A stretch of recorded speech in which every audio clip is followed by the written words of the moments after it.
ओम शांति 8/8/2026 प्रातः मुरली बाप दादा मधुबन। मीठे बच्चे, शांत रहिबार स्वभाव बहुत भल।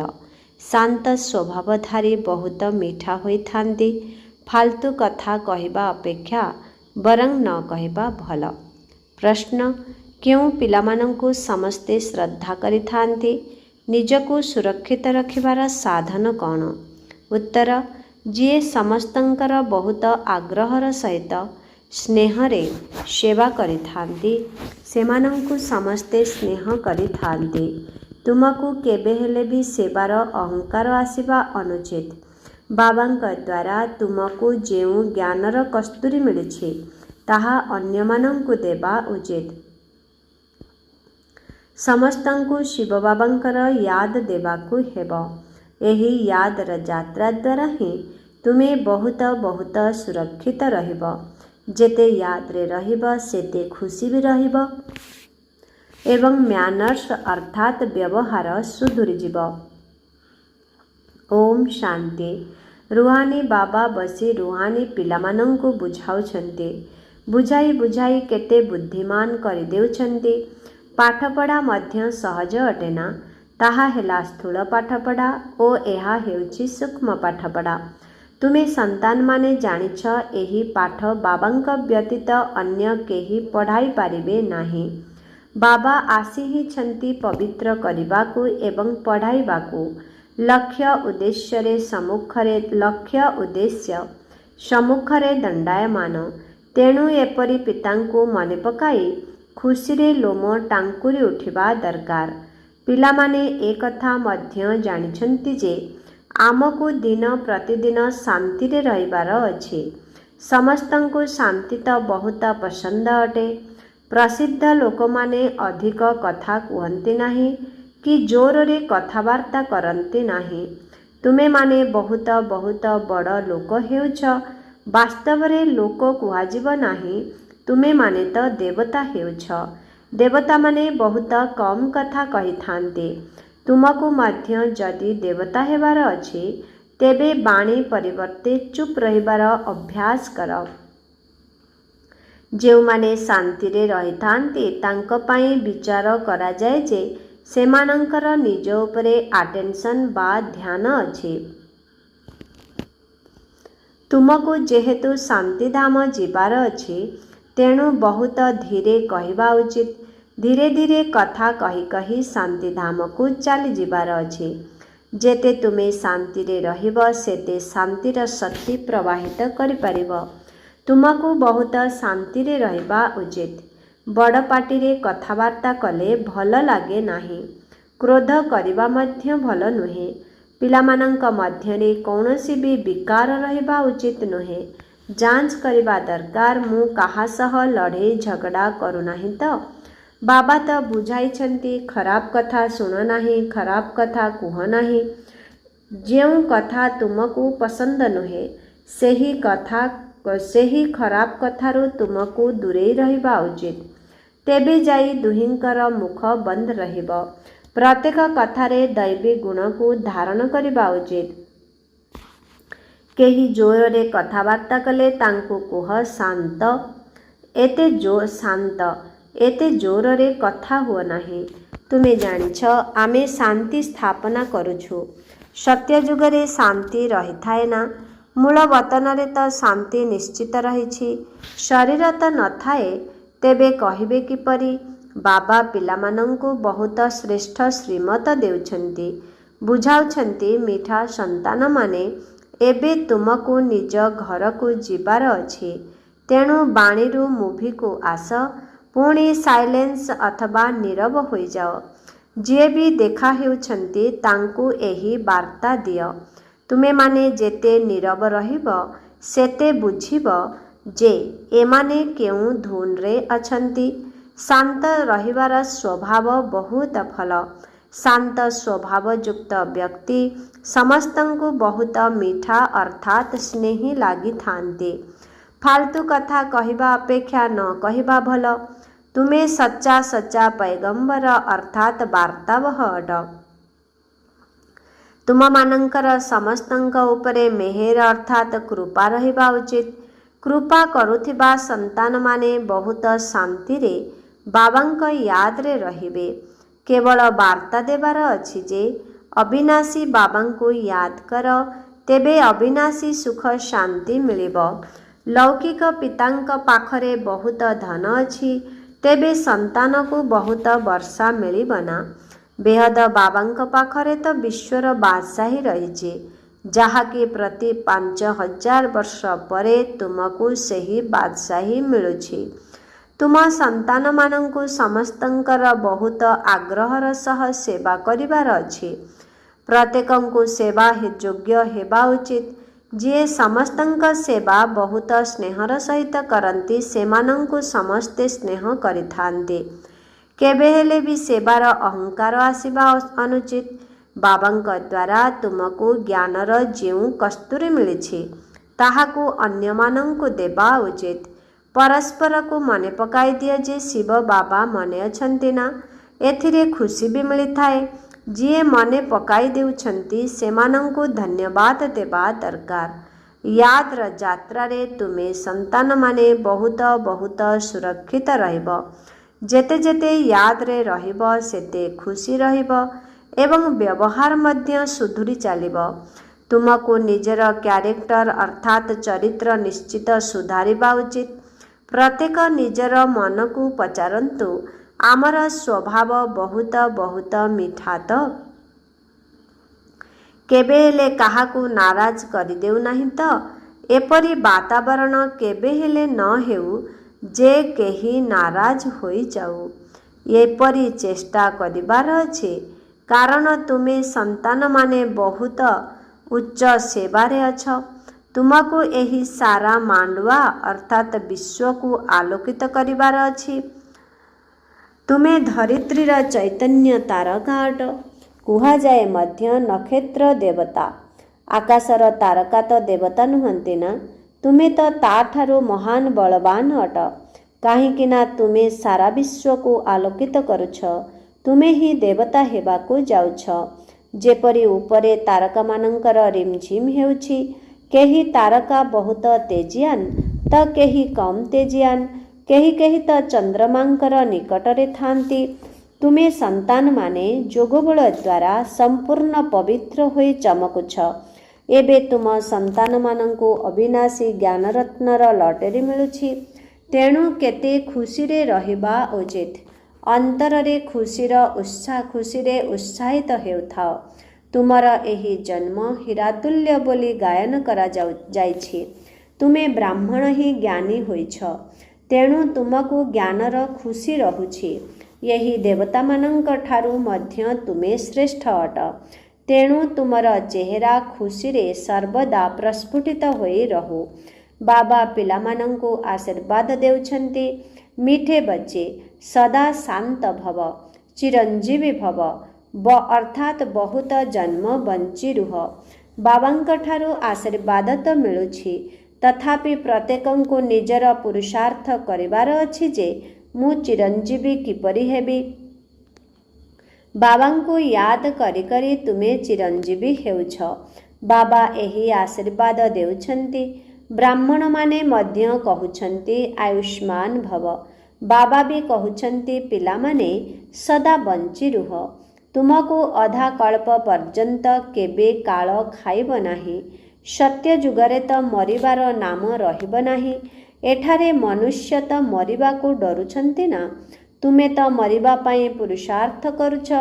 ତୁମେ ଜାଣିଛ ବାବାଙ୍କୁ ୟାଦ କରି କରି ଆମେ ଏହି ଶରୀର ତ୍ୟାଗ କରି ନିଜ ଶିବ ବାବାଙ୍କ ପାଖକୁ ଚାଲିଯିବୁ, ତାପରେ ସ୍ୱର୍ଗବାସୀ ହେବୁ। ଏବେ ତୁମେ ମୋଷ୍ଟ ବିଲଭେଡ୍ ବାବାଙ୍କର ସନ୍ତାନ ହୋଇଛ। ତେଣୁ ତୁମକୁ ବି ବାବାଙ୍କ ପରି ବହୁତ ବହୁତ ମିଠା, ବହୁତ ପ୍ୟାରା ହେବାର ଅଛି। ବାବା ପତ୍ରରେ ମଧ୍ୟ ଲେଖୁଛନ୍ତି, ମିଠା ମିଠା ଲାଡଲା ଶିଖିଲଧା ପିଲାମାନେ, ବାବା ବହୁତ ମିଠା ଅଟନ୍ତି ନା? ବାସ୍ତବରେ ଅନୁଭବ କରୁଛ ଯେ ବାବା କେତେ ମିଠା, କେତେ ପ୍ୟାରା ଅଟନ୍ତି। ଆମକୁ ବି ଏହିପରି କରୁଛନ୍ତି। ତୁମେମାନେ ଏକଥା ମଧ୍ୟ ଜାଣିଛ ଯେ ଆମେ କେତେ ମିଠା କେତେ ପ୍ୟାରା ଥିଲୁ। ଆମେ ହିଁ ପୂଜ୍ୟରୁ ପୁଣି ପୂଜାରୀ ହୋଇ ନିଜକୁ ପୂଜା କଲୁ। ଏହା ବି ବହୁତ ଆଶ୍ଚର୍ଯ୍ୟପୂର୍ଣ୍ଣ ବୁଝିବାର କଥା। ତୁମେ ସନ୍ତାନମାନେ ଜାଣିଛ, ଅଧା କଳ୍ପ ପାଇଁ ଆମର ସବୁ ଦୁଃଖ ଦୂର କଲାବାଲା ବାବା ଏବେ ଆସିଛନ୍ତି। କହୁଛନ୍ତି ହର ହର ମହାଦେବ। ଏବେ ସେହି ମହାଦେବ ତ ନାହାନ୍ତି। ଦୁଃଖ ତ ବାବା ହିଁ ହରଣ କରିବେ। ଦୁଃଖ ହରଣ କରି ସୁଖ ଦେଲାବାଲା ଏକମାତ୍ର ବାବା ହିଁ ଅଟନ୍ତି। ଅଧାକଳ୍ପ ତୁମେ ବହୁତ ଦୁଃଖ ଦେଖିଛ। 5 ବିକାରର ରୋଗ ବହୁତ ବଢ଼ିଯାଇଛି। ଏହି ବେମାରୀ ବହୁତ ଦୁଃଖ କରିଦେଇଛି। ସେଥିପାଇଁ ବାବା କହୁଛନ୍ତି, ମିଠେ ବଚ୍ଚେ, ଏହି ଯେଉଁ କର୍ମର ଖାତା ରହିଛି ତାକୁ ଏବେ ଠିକ୍ କର। ବ୍ୟାପାରୀମାନେ ମଧ୍ୟ 12 ମାସର ଖାତା ରଖିଥାନ୍ତି ନା? ବାବା ବୁଝାଉଛନ୍ତି, ପିଲାମାନେ, ସାରା ସୃଷ୍ଟିରେ ଦେଖ ବର୍ତ୍ତମାନ କେତେ ଆବର୍ଜନା ରହିଛି। ଏହା ହେଉଛି ହିଁ ନର୍କ। ତେଣୁ ବାବାଙ୍କୁ ଆସିବାକୁ ପଡ଼ୁଛି ନର୍କକୁ ସ୍ୱର୍ଗ କରିବା ପାଇଁ। ବାବା ବହୁତ ଉକିର ଅର୍ଥାତ୍ ସ୍ନେହରେ ଆସୁଛନ୍ତି। ସେ ଜାଣିଛନ୍ତି ମୋତେ ପିଲାମାନଙ୍କର ସେବାରେ ଆସିବାର ଅଛି। ମୁଁ କଳ୍ପ କଳ୍ପ ତୁମ ପିଲାମାନଙ୍କ ସେବାରେ ଉପସ୍ଥିତ ହେଉଛି।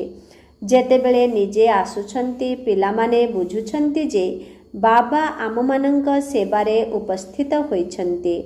ଏଠାରେ ବସି ବସି ସମସ୍ତଙ୍କର ସେବା ହୋଇଯାଉଛି। ସାରା ସୃଷ୍ଟିର କଲ୍ୟାଣକାରୀ ଦାତା ତ ଏକ ଅଟନ୍ତି ନା?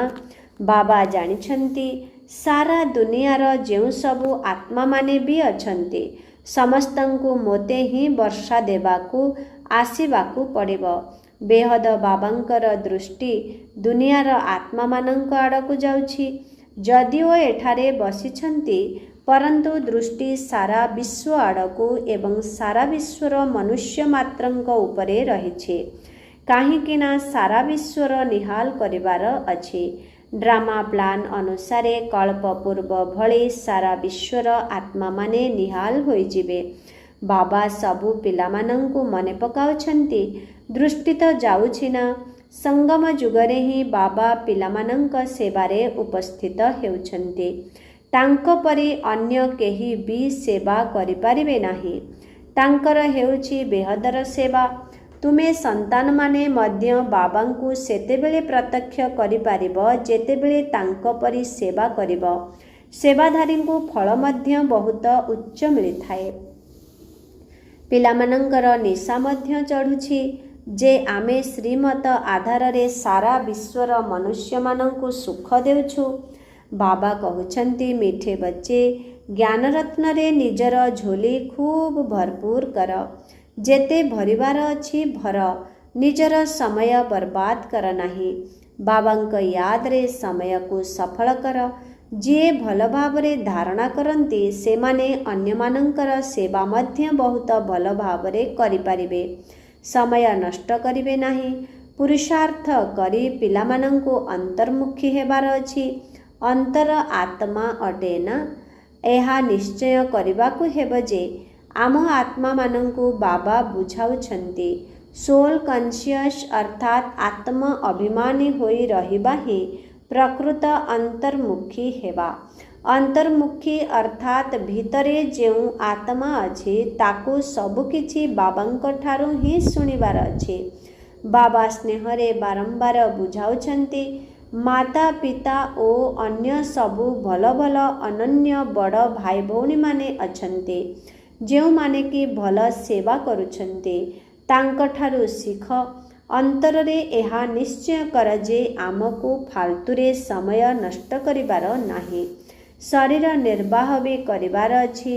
ନିଜର ରଚନାକୁ ବି ଦେଖିବାର ଅଛି। କେବଳ ମମତ୍ୱ ରଖିବାର ନାହିଁ। ମମତ୍ୱ ରଖିଲେ କ୍ଷତି ହୋଇଯିବ। ଏକ ବାବାଙ୍କଠାରେ ମମତ୍ୱ ରଖ। ତୁମେ ଏଠାରେ ବାବାଙ୍କ ସମ୍ମୁଖରେ ଅଛ।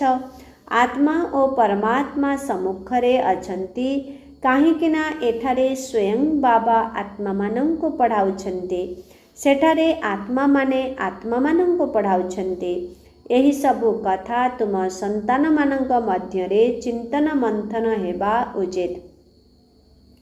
विद्यार्थी बुद्धि रे सारा दिन पाठपढ़ा मन रही थाए ना, तुमर बुद्धि रे भी सारा पाठपढ़ा ही रही। यह को आत्मिक पाठ, यह आत्मिक पाठपढ़ा अटे। भल विद्यार्थी सर्वदा एकांतरे जाई पाठ पढ़न्ते। छात्र माने परस्पर सह मिसिले पाठ पढ़ार ही वार्तालाप करिथान्ते। यही बेहदर पाठपढ़ारे तो आहुरी खुशी लगी जिबा उचित। तुमे संतान माने एबे बाबांकर सहयोगी होइछ। याद रे रहिबा ही सहयोग करिबा, कारण यादर यात्रा अर्थात शांतिर यात्रा। सेथिपई कुहा जाउछि प्रत्येक निज घर को स्वर्ग करंतु। प्रत्येकंक बुद्धि रे अलफ बा बाबा बे बा वर्षा अछि। बाबा अर्थात अलपंको याद कले बादशाही मिलिब। आउ किछि करिबार नाही, केवल निजको आत्मा मने करी बाबांको याद कर, तेबे राजत्व तुमर। तुमे संतान माने समस्तंको एही वार्ता दे चल कि बाबांको याद कर, तेबे स्वर्गर राजत्व मिलिब। अच्छा मीठे मीठे शिखिला दे संतान मानंक प्रति मात पिता बाप दादांकर मधुर स्नेह भरा स्मृति एवं सुप्रभात। आत्मिक पितांकर आत्मिक संतान मानंको नमस्ते। आत्मिक संतान मानंकर आत्मिक पितांको ओम शांति। गुड मॉर्निंग, नमस्ते नमस्ते नमस्ते नमस्ते नमस्ते। शुक्रिया बाबा, शुक्रिया। ओम शांति। धारणा पाई मुख्य सार 1 नंबर, बाबांक याद रे निज समय आबाद अर्थात सफल करिबा उचित। यही अमूल्य समय केउठी भी बर्बाद कर नाही। पुरुषार्थ करी अंतर्मुखी अर्थात सोल कॉन्शियस होई रहिबा दरकार। 2 नंबर, एबे आमे देवता मानंक ठारू भी श्रेष्ठ ब्राह्मण अटू। एबे बाबांक द्वारा अविनाशी ज्ञान रत्नर लटरी मिलिछि। ज्ञानी होइछ त चेहरा सदा खुशी रे हर्षित होई रहो। अंतर खुशी रे उछुली उठु थाओ। वरदान संकल्पर महादान द्वारा प्रत्येक संकल्पर सिद्धि प्राप्त करुथिबा मास्टर सर्वशक्तिमान भव। ଯେଉଁ ପିଲାମାନେ ମନର ସଂକଳ୍ପ ଦ୍ୱାରା ଶକ୍ତିଗୁଡ଼ିକୁ ଦାନ କରିଥାନ୍ତି, ସେମାନଙ୍କୁ ମାଷ୍ଟର ସର୍ବଶକ୍ତିମାନର ବରଦାନ ପ୍ରାପ୍ତ ହୋଇଥାଏ। କାହିଁକିନା ମନର ସଂକଳ୍ପ ଦ୍ୱାରା ଶକ୍ତିଗୁଡ଼ିକର ଦାନ କରିବା ଦ୍ୱାରା ସଂକଳ୍ପରେ ଏତେ ମାତ୍ରାରେ ଶକ୍ତି ଜମା ହୋଇଯାଏ, ଯାହାକି ପ୍ରତ୍ୟେକ ସଂକଳ୍ପରେ ସିଦ୍ଧି ପ୍ରାପ୍ତ ହୋଇଥାଏ। ସେମାନେ ନିଜର ସଂକଳ୍ପକୁ ଯେଉଁଠାରେ ଇଚ୍ଛା ସେଠାରେ ଗୋଟିଏ ସେକେଣ୍ଡ ଭିତରେ ସ୍ଥିତ କରିପାରିବେ, କାରଣ ସଂକଳ୍ପଗୁଡ଼ିକ ସେମାନଙ୍କର ଅଧୀନରେ ରହିଥାନ୍ତି। ସେମାନେ ନିଜର ସଂକଳ୍ପଗୁଡ଼ିକ ଉପରେ ବିଜୟୀ ହୋଇଥିବା କାରଣରୁ ଚଞ୍ଚଳ ସଂକଳ୍ପ ବାଲାଙ୍କୁ ମଧ୍ୟ କିଛି ସମୟ ପାଇଁ ଅଚଳ ବା ଶାନ୍ତ କରିଦେଇ ପାରିବେ। ଆଜିର ସ୍ଲୋଗନ, ଯଦି ନିରନ୍ତର ଏକମାତ୍ର ବାବାଙ୍କ ସଙ୍ଗରେ ରହିବ, ତେବେ ସଙ୍ଗଦୋଷରୁ ସୁରକ୍ଷିତ ରହିବ। ଯଦି ନିରନ୍ତର ଏକମାତ୍ର ବାବାଙ୍କ ସଙ୍ଗରେ ରହିବ, ତେବେ ସଙ୍ଗଦୋଷରୁ ସୁରକ୍ଷିତ ରହିବ। ଓମ୍ ଶାନ୍ତି। अव्यक्त इशारा, अपवित्रतार बीजको मध्य समाप्त करी संपूर्ण स्वच्छ अर्थात पवित्र हुआ। कौनसी भी विकर्म वा व्यर्थ कर्म जदि बारंबार हो जाउछि, तेबे एहार कारण हैला सर्वदा सच्चा साथी को निज साथी रे रखुनाह अथवा संगर अनुभव करुनाह। जेपरी शक्ति माने गोटिए सेकेंडर दृष्टि द्वारा असुर मानंकु संहार करिथांती, सेहीपरि जुगल रूपर स्मृति द्वारा निजर आसुरी संस्कार बा अपवित्रतार संकल्पकु गोटिए सेकेंड भितरे संहार कर। ओम शांति।